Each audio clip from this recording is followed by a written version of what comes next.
This is the Hamilton Khaki Murph in 38mm with the newer white dial. And I find this a beautiful field watch. It's not flashy, but I also don't think it's overly tooly or austere.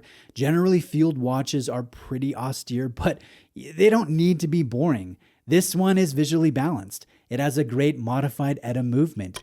It's a solid all-around sports piece. I think it's a good option for someone that's looking for a well-made original design at a reasonable price. Thank you to Saltzman's Watches for lending this in for a review. I have a discount code with Saltzman's, which is a family-owned AD. They carry Hamilton and Tissot. They have a number of awesome brands. So if you're shopping Hamilton, I definitely recommend Saltzman's, and a link to their site and the discount code is in the description of this video.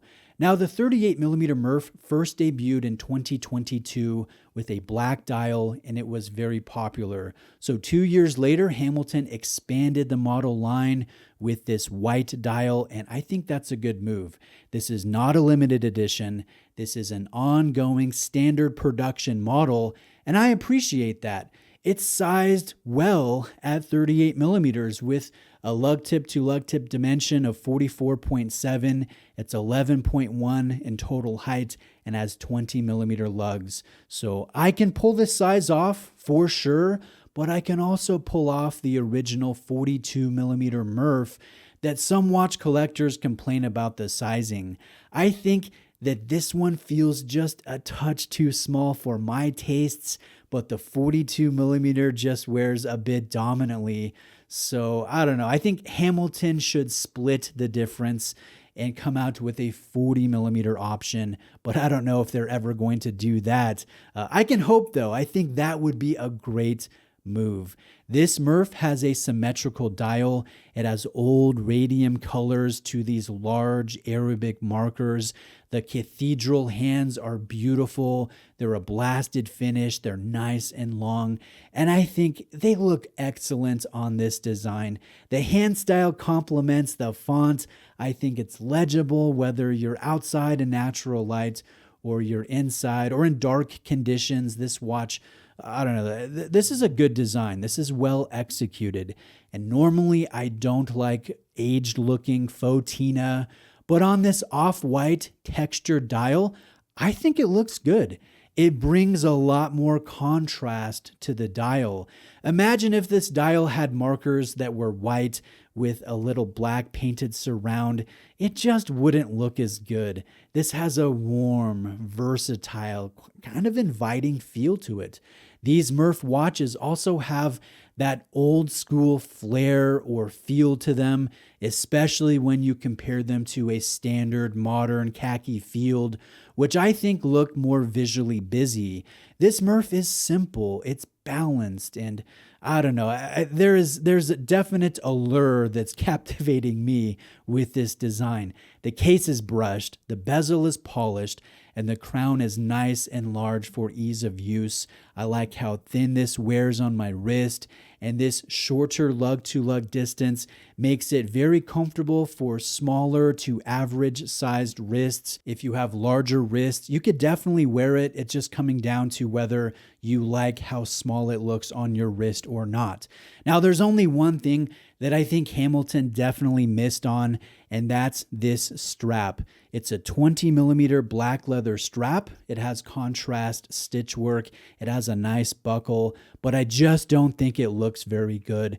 It's also short, so if you have 7.25 inch wrists or larger like I do, it's just going to be uncomfortable to put on.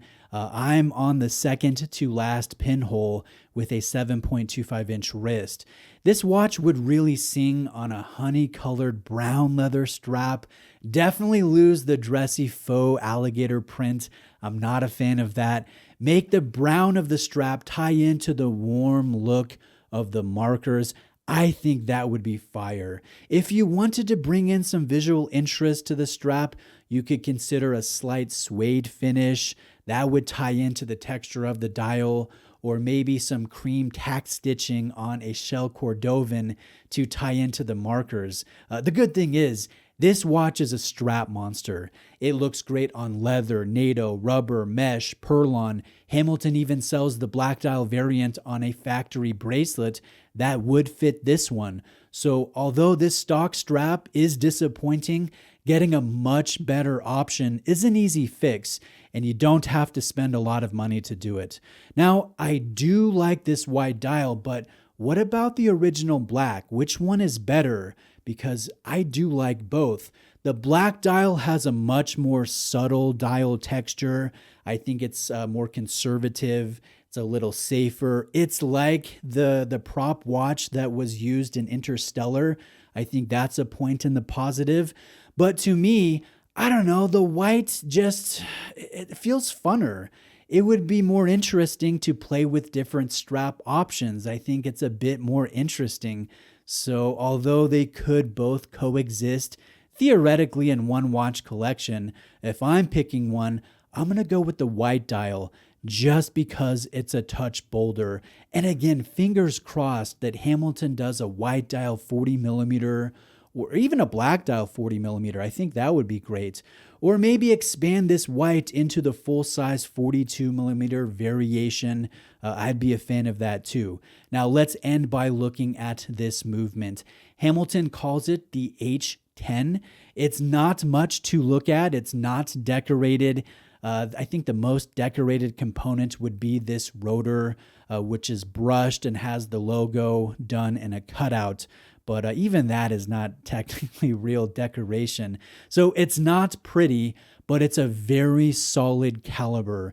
It's a modified ETA CO7 611. It has a Nivicron hairspring. It has a beat rate of 21,600 and a very impressive 80 hours of power reserve.